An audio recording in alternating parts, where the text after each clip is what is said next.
एक बार प्रेम से बोलेंगे जय श्री राधे जय श्री कृष्णा। देखिए मित्रों, भागवत महापुराण के प्रथम स्कंद के आज हम नवे अध्याय पे हैं। जो नवा अध्याय है वह है युधिष्ठिर आदि का भीष्म के पास जाना और भगवान श्री कृष्ण की स्तुति करते हुए भीष्म जी का प्राण त्याग करना। ये अध्याय हम पढ़ेंगे। इससे पहले के जो 8 अध्याय हैं, साथ ही साथ श्रीमद् भागवत महापुराण का महात्म्य है, उन सब वीडियो के लिंक आपको मिलेंगे डिस्क्रिप्शन बॉक्स में, तो उनको एक बार देख लीजिएगा। तो कथा करते हैं प्रारंभ। देखिए, सूत जी कहते हैं, इस प्रकार राजा युधिष्ठिर प्रजाद्रोह से भयभीत हो गए। फिर सब धर्मों का ज्ञान प्राप्त करने की इच्छा से उन्होंने कुरुक्षेत्र की यात्रा की, जहाँ भीष्म पितामह सरसैया पर पड़े हुए थे। सौनकादि ऋषियों उस समय उन सब भाइयों ने स्वर्ण जटित रथों पर, जिनमें अच्छे अच्छे घोड़े जुते हुए थे, सवार होकर अपने भाई युधिष्ठिर का अनुगमन किया। उनके साथ व्यास, धौम्य आदि ब्राह्मण भी थे। सौनक जी अर्जुन के साथ भगवान श्री कृष्ण भी रथ पर चढ़कर चले। उन सब भाइयों के साथ महाराज युधिष्ठिर की ऐसी शोभा हुई मानो यक्षों से घिरे हुए स्वयं कुबेर ही जा रहे हों। अपने अनुचरों और श्री कृष्ण भगवान के साथ वहां जाकर पांडवों ने देखा कि भीष्म पितामह स्वर्ग से गिरे हुए देवता के समान पृथ्वी पर पड़े हुए हैं। उन लोगों ने उन्हें प्रणाम किया। सौनक जी उसी समय भरत वंशियों के गौरव रूप भीष्म पितामह को देखने के लिए सभी ब्रह्म ऋषि, देव ऋषि और राजश्री वहां आए।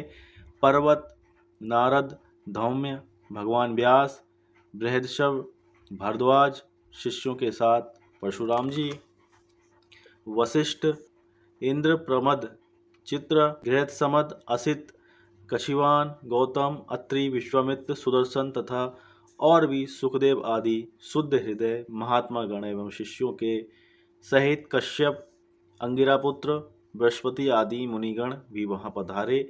भीष्म पितामह धर्म को और देश काल के विभाग को, कहाँ किस समय क्या करना चाहिए, इस बात को जानते थे। उन्होंने उन बड़भागी ऋषियों को सम्मिलित हुआ देखकर उनका यथायोग सत्कार किया। वे भगवान श्री कृष्ण का प्रभाव भी जानते थे, अतः उन्होंने अपनी लीला से मनुष्य का वेश धारण करके वहां बैठे हुए तथा जगदीश्वर के रूप में हृदय में विराजमान भगवान श्री कृष्ण की बाहर तथा भीतर दोनों जगह पूजा की।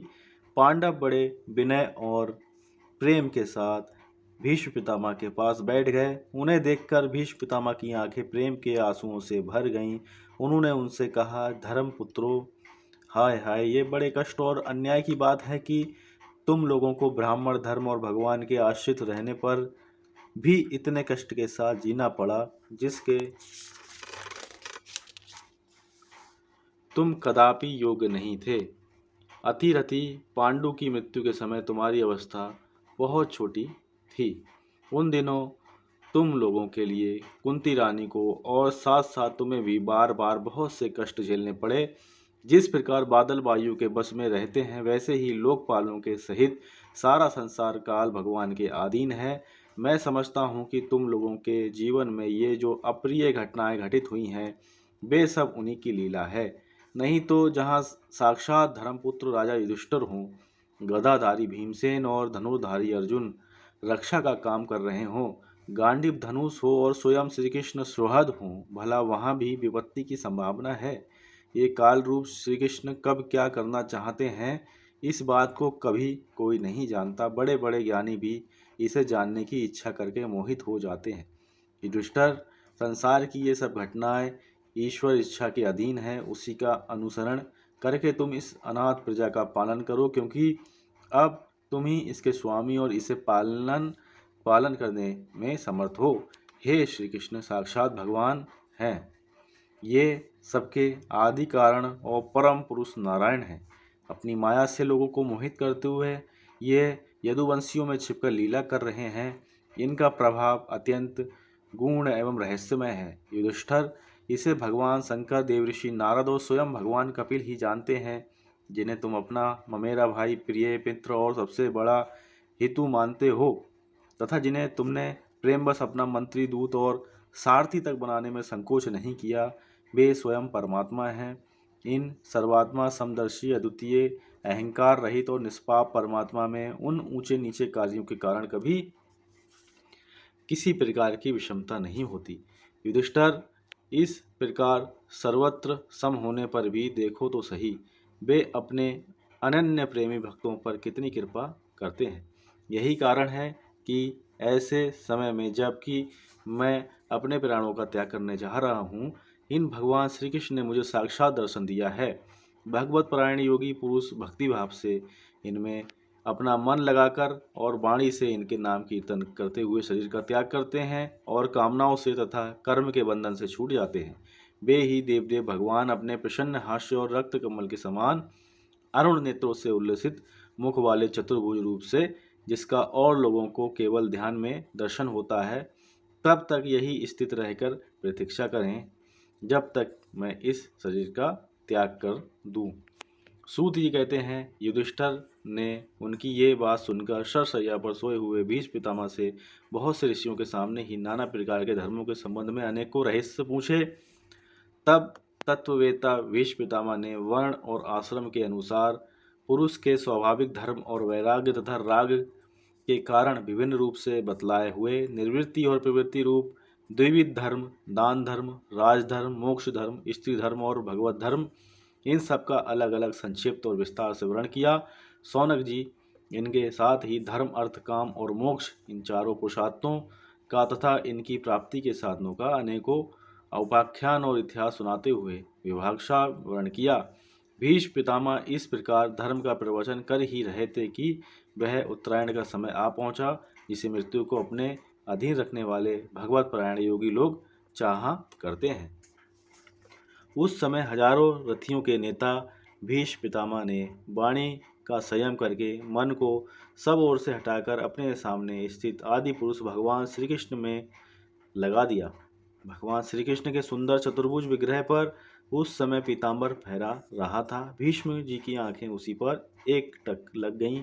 उनको शस्त्रों की चोट से जो पीड़ा हो रही थी, वह तो भगवान के दर्शन मात्र से ही तुरंत दूर हो गई।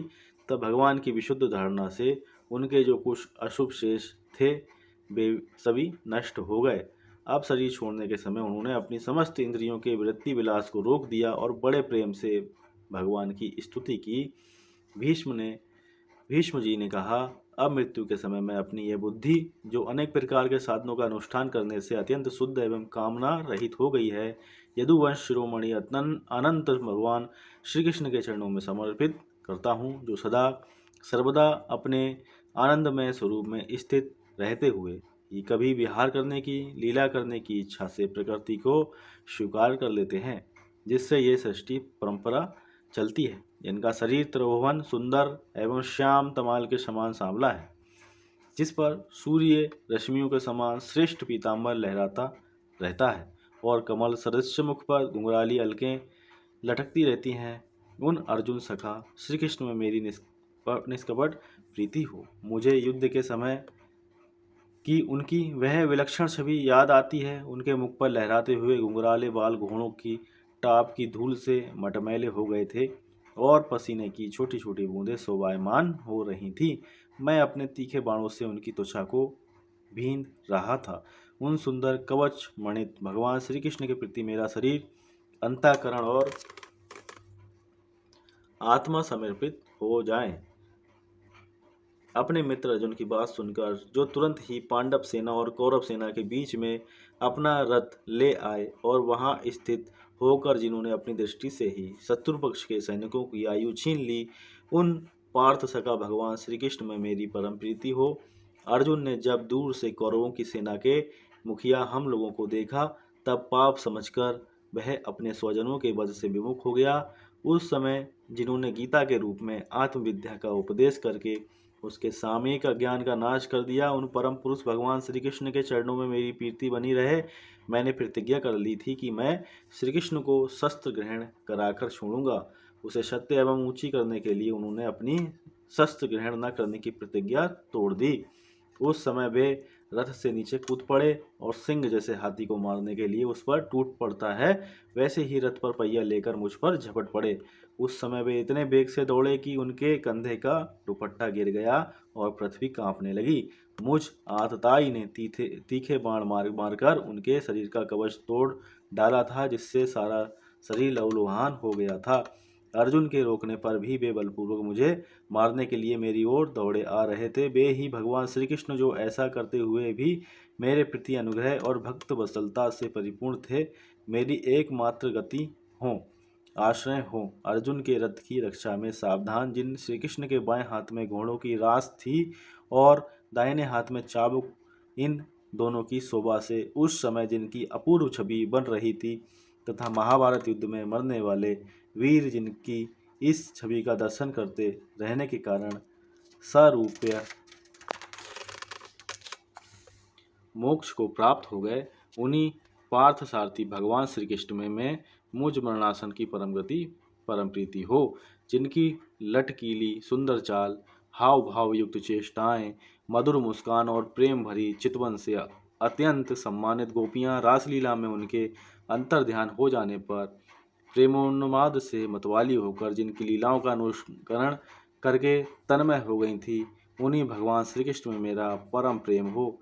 जिस समय युधिष्ठिर का राजसूय यज्ञ हो रहा था, मुनि और बड़े बड़े राजाओं से भरी हुई सभा में सबसे पहले सबकी ओर से इन्हीं सबके दर्शनीय भगवान श्री कृष्ण की मेरी आंखों के सामने पूजा हुई थी। वे ही सबके आत्मा प्रभु आज इस मृत्यु के समय मेरे सामने खड़े हैं। जैसे एक ही सूर्य अनेक आंखों से अनेक रूपों में दिखते हैं, वैसे ही अजन्मा भगवान श्री कृष्ण अपने ही द्वारा रचित अनेक शरीरधारियों के हृदय में अनेक रूप से जान पड़ते हैं। वास्तव में तो वे एक और सबके हृदय में विराजमान हैं ही। उन्हीं इन भगवान श्री कृष्ण को मैं भेद भ्रम से रहित होकर प्राप्त हो रहा हूँ। सूत जी कहते हैं, इस प्रकार भीष्म पितामह ने मन वाणी और दृष्टि की वृत्तियों से आत्मस्वरूप भगवान श्री कृष्ण में अपने आप को लीन कर दिया। उनके प्राण वहीं विलीन हो गए और वे शांत हो गए। उन्हें अनंत ब्रह्म में लीन जानकर सब लोग वैसे ही चुप हो गए जैसे दिन के जाने पर पक्षियों का कलरव शांत हो जाता है। उस समय देवता और मनुष्य नगारे बजाने लगे, साधु स्वभाव के राजा उनकी प्रशंसा करने लगे और आकाश से पुष्पों की वर्षा होने लगी। सौनक जी युधिष्ठिर ने उनके मृत शरीर की निश्चेष्टि क्रिया कराई और कुछ समय के लिए वे शोकमग्न हो गए। उस समय मुनियों ने बड़े आनंद से भगवान श्री कृष्ण के उनके रहस्यमय नाम ले लेकर स्तुति की। इसके पश्चात अपने हृदयों को श्री कृष्ण में बनाकर वे अपने अपने आश्रमों को लौट गए। तदनंतर भगवान श्री कृष्ण के साथ युधिष्ठिर हस्तिनापुर चले आए और उन्होंने वहां अपने चाचा धृष्टराज और तपस्विनी गांधारी को ढांढस बंधाया। फिर धृष्टराज की आज्ञा और भगवान श्री कृष्ण की अनुमति से समर्थ राजा युधिष्ठिर अपने वंश परागत साम्राज्य का धर्मपूर्वक शासन करने लगे। अब देखिए 9वां अध्याय यहाँ पे संपन्न हो रहा है। 10वां अध्याय का पाठ करेंगे, श्री कृष्ण का द्वारका गमन।